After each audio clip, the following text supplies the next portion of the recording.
সন্মানীয় সভাপতি মহোদয় মহোদয়া, শ্ৰদ্ধাৰ সহকৰ্মীসকল, মৰমৰ ছাত্ৰ ছাত্ৰীসকল আৰু উপস্থিত সকলোকে মোৰ আন্তৰিক শুভেচ্ছা জ্ঞাপন কৰিছোঁ। আজি 15 আগষ্ট আমাৰ দেশৰ বাবে এই দিনটো কেৱল এটা তাৰিখ নহয়, ই আমাৰ গৌৰৱ, আমাৰ আত্মত্যাগ, আমাৰ স্বাধীনতা আৰু আমাৰ জাতীয় সন্মানৰ প্ৰতীক। আজিৰ দিনটোতে যেতিয়া আমি মুক্ত আকাশৰ তলত জাতীয় পতাকাখন গৌৰৱেৰে উৰুৱাইছোঁ, তেতিয়া এবাৰ ভাবি চাওঁ, এই স্বাধীনতা আমি কেনেকৈ লাভ কৰিলোঁ। এই স্বাধীনতাৰ আঁৰত আছে অসংখ্য চিনাকি অচিনাকি বীৰৰ ত্যাগ। কোনোবাই নিজৰ যৌৱন ত্যাগ কৰিলে, কোনোবাই পৰিয়াল ত্যাগ কৰিলে, কোনোবাই কাৰাগাৰৰ যন্ত্ৰণা সহিলে আৰু কোনোবাই দেশৰ বাবে নিজৰ জীৱনেই উৎসৰ্গা কৰিলে। মহাত্মা গান্ধী, নেতাজী সুভাষ চন্দ্ৰ বসু, ভগত সিং, চন্দ্ৰশেখৰ আজাদৰ দৰে মহান স্বাধীনতা সংগ্ৰামীৰ লগতে অসমৰ কনকলতা বৰুৱা, মণিৰাম দেৱান, পিয়লি বৰুৱা আৰু অসংখ্য বীৰ বীৰংগনাৰ আত্মত্যাগ আমি কেতিয়াও পাহৰিব নোৱাৰোঁ। মৰমৰ ছাত্ৰ ছাত্ৰীসকল, আমি আজি স্বাধীন, কিন্তু এটা কথা মনত ৰাখিবা, স্বাধীনতা লাভ কৰাটো যিমান কঠিন, স্বাধীনতাক সঠিকভাৱে সংৰক্ষণ কৰাটো সিমানেই গুৰুত্বপূৰ্ণ। স্বাধীনতা মানে নিজৰ ইচ্ছামতে যিকোনো কাম কৰা নহয়, স্বাধীনতা মানে দায়িত্বশীল হোৱা। আমি যদি বিদ্যালয়ৰ বেঞ্চ ভাঙোঁ, ৰাস্তাত জাবৰ পেলাওঁ, গছ গছনি ধ্বংস কৰোঁ, আনক অসন্মান কৰোঁ বা অন্যায় দেখি মনে মনে থাকোঁ, তেন্তে আমি স্বাধীনতাৰ প্ৰকৃত অৰ্থ বুজা নাই।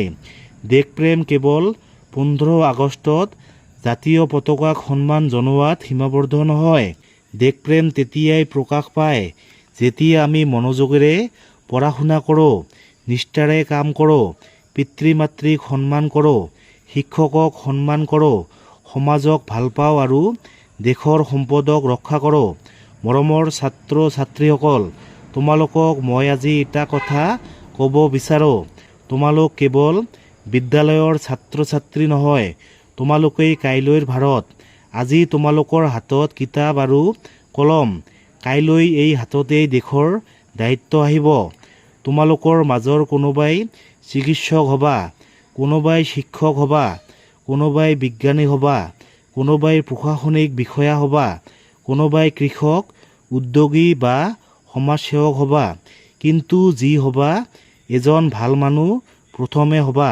কাৰণ এখন দেশ কেৱল ডাঙৰ অট্টালিকা, ৰাস্তা আৰু প্ৰযুক্তিৰে মহান নহয়, এখন দেশ মহান হয় সেই দেশৰ নাগৰিকসকলৰ সততা, মানৱতা, ঐক্য আৰু দায়িত্ববোধৰ দ্বাৰা। সেয়েহে আজি এই স্বাধীনতা দিৱসৰ পবিত্ৰ ক্ষণত আমি সকলোৱে এটা সংকল্প লওঁ, আমি দেশক ভাল পাম, আমি দেশৰ সংবিধানক সন্মান কৰিম, আমি জাতি ধৰ্ম ভাষা আৰু বৰ্ণৰ নামত মানুহক ভাগ নকৰোঁ, আমি প্ৰকৃতিক সুৰক্ষিত কৰিম, আমি সমাজৰ শান্তি আৰু সম্প্ৰীতি বজাই ৰাখিম, আমি নিজৰ কৰ্মৰ জৰিয়তে দেশৰ নাম উজ্জ্বল কৰিম। আহক আমি এনেকুৱা এখন ভাৰত গঢ়াৰ সপোন দেখোঁ, য'ত কোনো শিশুৱে শিক্ষাৰ পৰা বঞ্চিত নহয়, কোনো মানুহে ক্ষুধাত কষ্ট নাপায়, যুৱক যুৱতীয়ে নিজৰ প্ৰতিভা বিকাশৰ সুযোগ পায় আৰু সকলো মানুহে মৰ্যাদা আৰু নিৰাপত্তাৰে জীৱন যাপন কৰিব পাৰে। শেষত দেশৰ স্বাধীনতাৰ বাবে নিজৰ জীৱন উৎসৰ্গা কৰা প্ৰতিগৰাকী বীৰ বীৰংগনাৰ প্ৰতি গভীৰ শ্ৰদ্ধা জ্ঞাপন কৰি আমি সকলোৱে হৃদয়ৰ পৰা কওঁ, এই দেশ মোৰ, এই মাটি মোৰ, এই দেশৰ উন্নতিৰ দায়িত্ব মোৰ। আহক আমি স্বাধীনতাৰ মূল্য বুজো, দেশক ভাল পাওঁ আৰু নিজৰ কৰ্মৰ জৰিয়তে ভাৰতক অধিক শক্তিশালী কৰি তোলো। জয় হিন্দ, বন্দে মাতৰম, ভাৰত মাতা কি জয়। সকলোলৈ ৭৯তম স্বাধীনতা দিৱসৰ আন্তৰিক শুভেচ্ছা থাকিল।